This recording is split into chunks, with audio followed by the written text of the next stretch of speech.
છે, ચારણ કુળમાં ગંગા અવતાર છે।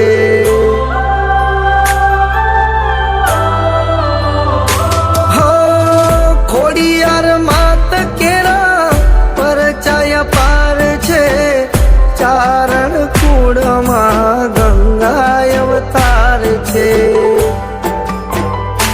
હો ગળધરા માટેલ ને વરાણા છે દામ, ગળધરા માટેલ ને વરાણા છે દામ।